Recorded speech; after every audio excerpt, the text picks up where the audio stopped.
Welcome back to Fantasy Football Today, presented by Capital One. I'm Jamie, that's Dave, that's Heath. We're looking at the starts you need for Week 16. And let's start where we always do with the start of the week. Now, J.K. Dobbins was somebody in Week 13 we started saying on the waiver wire, pick him up. It's time to take a look at him, stash him. He was at 57% rostered at the time. And the reason we said was look at the two games coming up in Weeks 15 and 16 against Cleveland and against Atlanta. Well, what did he do in Week 14?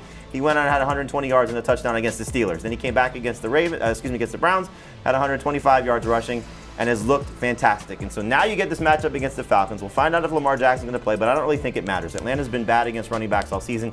8 running backs have gone for at least 18 PPR points against this Falcons defense. And I think Dobbins will get 15 plus carries. That's kind of been a magic number against the Falcons as well. And so you see here, even in PPR, we like him as a top 17 running back. Dave and I like him as a number 1 running back. Sportsline just behind us. So as I always do, I pick on the person who has him the lowest. And Heath, why are you so low on J.K. Dobbins? Well, first off, because these are full PPR rankings, and he has exactly 1 catch since Week 4. Where is he in non and half PPR? I believe he's right around 10 in non-PPR. Yes. He'd be around 12 in half PPR. So it's just a product of the fact that if you project some guys for 2 or 3 catches, they get a little bit ahead of him. And he has still shared too much with J.K. Dobbins, just 43 and 38%. Gus Edwards, just 43 and 8% of the snaps the last 2 weeks. But this could be a game where he gets just a little bit more work. He's practiced each of the last 2 days. I think he's a full go. He's been sharing with Justice Hill, too. That's the first guy that's going to leave the I think rotation. that was more, though, last week when they were chasing points as opposed to what we saw 2 games ago. I hope so, because this is the perfect opportunity for the Ravens to say, we know that we don't have a good passing game right now. We know that we don't have a quarterback that we feel good about letting throw the ball. Unless Lamar plays. Right, sure. Well, even then, a little bit. But I think that J.K. Dobbins could be in line for a little bit more work than what we've seen. I think he's got 2 touchdown potential. Really love him. Could be good opportunity for him. So hopefully those of you that stashed him and been waiting to fully trust him, this is a good opportunity in the fantasy semifinals. All right, other starts for me. I know this will make our producer Jack Capitoro happy. A couple Bucs on this list. Tom Brady and Mike Evans as well as starting options. Najee Harris, DJ Moore, and Dawson Knox, the other starters for me. In terms of Brady and Mike Evans, we know they've been bad, but this is such an unbelievable matchup against the Cardinals. They allow 22.1 fantasy points per game.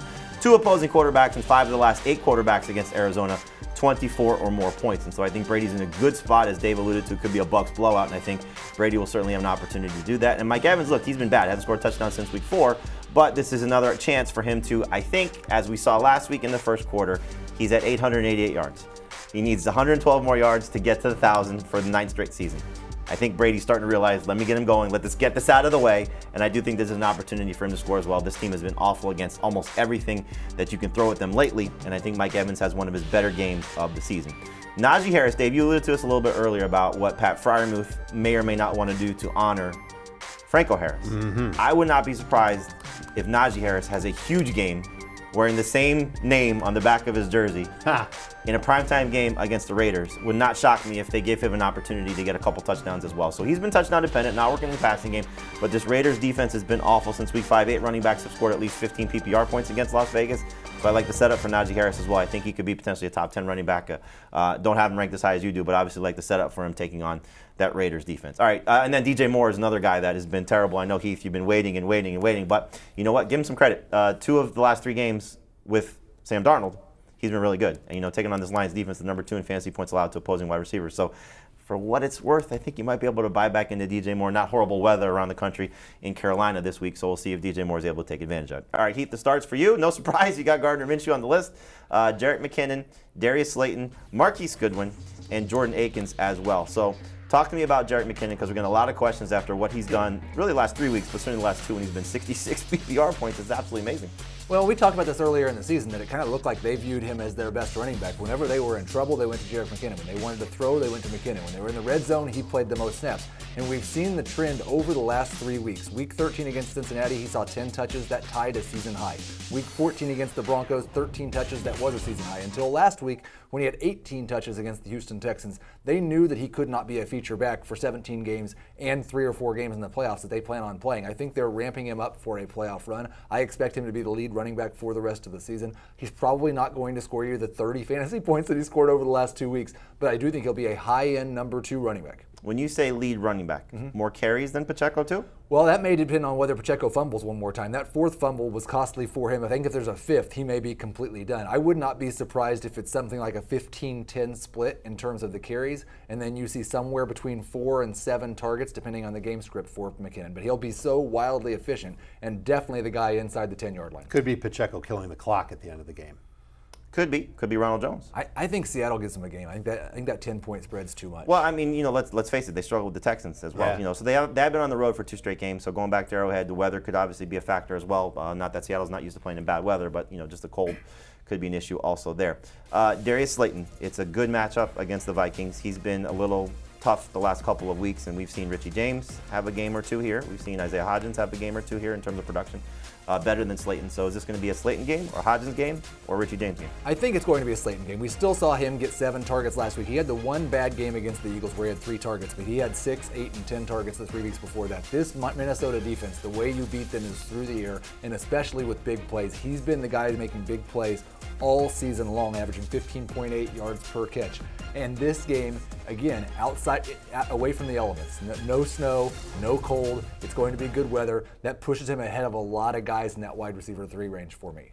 Hopefully it'll be the case. I'd love to see Darius Slayton have another big game, and it's a great opportunity against a bad Vikings defense. All right, Dave, let's talk about your starts for this week. And you got a couple Dolphins on your list, and Tua Tagovailoa and Raheem Mostert. Curious about the backfield there for Miami if Jeff Wilson plays. Your thoughts on that? Leonard Fournette, Latavius Murray, and Dallas Goedert. So talk to me about Tua, because last week 21 fantasy points against the Bills, but the three games prior to that, because including the Houston game, he struggled. And so we're going to get a big game from Tua, game from Tua, or disappointing game? I think the floor is and the ceiling is humongous because he's back home, and it's a better matchup this week. 4 of the past 5 quarterbacks against Green Bay have had at least 19 fantasy points. Tua should have way more than 19 fantasy points, given his wide receivers. This Packers pass defense, without Rashawn Gary on the field rushing the quarterback, bottom 3 in catch rate, 20-plus yard passes allowed on throws of 15-plus air yards in their last 5 games. They are miserable against the deep pass. What do the Dolphins want to get back to? Throwing the ball downfield a little bit more. I think Mike McDaniel learned his lesson, though.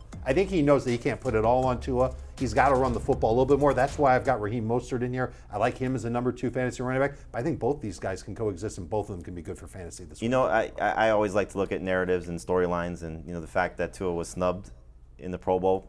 On top of the fact that he was the vote getter for the fans. He was the leading vote getter for the fans. Yeah, that's right. And he got snubbed. I would not be surprised. Okay, so Tua should be the number 1 quarterback this week. I 47 fantasy points. I would not be surprised with how much Mike McDaniel pumps him up, and what he's taken on of not being the guy and all the struggles and whatnot. And some people saying that he may or may not be better than Herbert.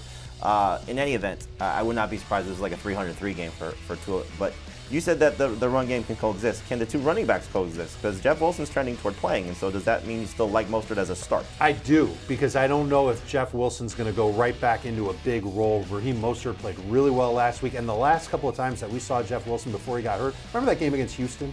It looked like he was going to be on his way. Right, but before he got hurt, he really wasn't playing that well to begin with. So I'm a little bit nervous about Jeff Wilson coming back and being in a 50-50 split exactly with Raheem Mostert. I'm willing to buy into Mostert as a low-end number 2 running back this week. I think he's their best running back. We have it ranked as if Wilson's not playing. When Wilson's ranked, how do you see it? I think it will be Mostert over Wilson, but I'm not sure. Neither one of them will be in my top 24. I'll have Mostert probably drop down to around running back 30. I think the risk is that if maybe they run the ball 15 times, and so it's a 10-5 split. Mostert's still the clear lead guy, but that lead is 10 carries for 50 yards. Very good efficiency, but not great production. I would drop Mostert as well. I still would favor Mostert over Wilson, but it wouldn't be as a top 24. As I said on the podcast, like the guys I'm struggling with in that range, A.J. Dillon, Latavius Murray, DeAndre Swift. I'd start those guys over Mostert now. I would put Mostert behind them if Jeff Wilson does play. Leonard Fournette. You like the situation against the Cardinals, and do you like him better than Rachaad White? I do like him better than Rachaad White. I thought he played better last week. I'm not the one making the coaching decisions in Tampa Bay, but if you go and you watch the film, Leonard Fournette didn't make any mistakes. Rachaad White did. He made a big mistake on a pass block, big mistake on a route that he ran. Brady threw to him. He wasn't ready for it. And Brady kind of shrugged at him like, what the heck, man? Why can't you turn around and do your job? Sorry, wrong team for that type of comment, Tom. But Fournette has been leading the way in the passing game between him and White. Every single game this season they play together, he's had as many or more targets. I look at this Arizona matchup, and the Cardinals stink against the run. I think that there's a big opportunity for Leonard Fournette and Rachaad White to get a lot of work. I think Fournette does better in the passing game. I think he's got the better chance to score. Can you start both? I think you can start both. They were talking on the broadcast last week, Tom Brady saying he does not want to be throwing the ball 40 or 50 times a game. He would love it if the run game would take over. And I think the way this Arizona defense has performed against the run the past 3 weeks, Latavius Murray just gashing them for 130 yards last week, I think you could see 15-plus touches for both White and Fournette, both of them as starters.